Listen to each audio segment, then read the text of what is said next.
ہجری کیلنڈر کے انوسار مہینوں کے نام۔ ہجری کیلنڈر کو اسلامی کیلنڈر بھی کہتے ہیں۔ اس کیلنڈر کا سب سے پہلا مہینہ ہے محرم۔ اس کو محرم الحرام بھی کہتے ہیں۔ یہ وہ مہینہ ہے جس میں حضرت امام حسین اور ان کے ساتھیوں کی شہادت ہوئی تھی۔ اس کے بعد دوسرا مہینہ ہے صفر، اس کو صفر المظفر بھی کہتے ہیں۔ تیسرا مہینہ ہے ربیع الاول، اس کو ربیع الاول بھی کہتے ہیں۔ یہ وہ مہینہ ہے جس میں حضرت محمد صلی اللہ علیہ وسلم کا جنم دن منایا جاتا ہے۔ چوتھا مہینہ ہے ربیع الثانی، اس کو ربیع الثانی بھی کہتے ہیں اور ربیع الاخر بھی کہتے ہیں، ساتھ ہی ربیع الاخر بھی کہتے ہیں۔ پانچواں مہینہ ہے جمادی الاولیٰ، اس کو جمادی الاولیٰ اور جمادی الاول بھی کہتے ہیں۔ چھٹا مہینہ ہے جمادی الثانیہ، اس کو جمادی الثانی، جمادی الاخرہ، جمادی الاخر، جمادی الاخری، جمادی الاخری اور جمادی الثانی بھی کہتے ہیں۔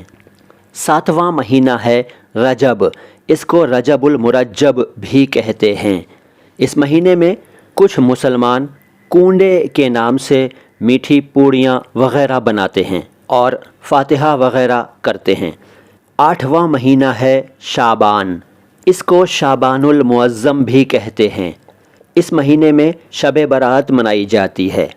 نواں مہینہ ہے رمضان، اس کو رمضان اور رمضان المبارک بھی کہتے ہیں۔ اس مہینے میں روزے رکھے جاتے ہیں۔ 10واں مہینہ ہے شوال، اس کو شوال المکرم بھی کہتے ہیں۔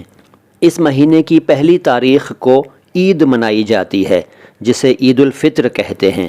11واں مہینہ ہے ذو القعدہ، اس کو ذوالقد، ذیقد، ذوالقدہ، ذیقدہ، ذیقعدہ، ذوقعدہ وغیرہ بھی کہتے ہیں۔ 12واں مہینہ ہے ذو الحجہ، اس کو ذوالحجہ، ذوالحج، ذوالحجہ، ذیالحج، ذیالحجہ اور ذیالحج وغیرہ بھی کہتے ہیں۔ اس مہینے میں حج بھی کیا جاتا ہے اور قربانی بھی کی جاتی ہے۔ یہ چھوٹا سا ویڈیو کیسا لگا کمنٹ باکس میں لکھ کر ضرور بتائیے۔ اس ویڈیو میں دی گئی جانکاری سے سمبندھت کوئی اور بات اگر آپ کو پوچھنی ہے تو کمنٹ باکس میں لکھ دیجئے۔ میرا نام ہے معین شمسی اور یہ چینل ہے مائی ہندی مائی اردو۔ سلام ہندوستان۔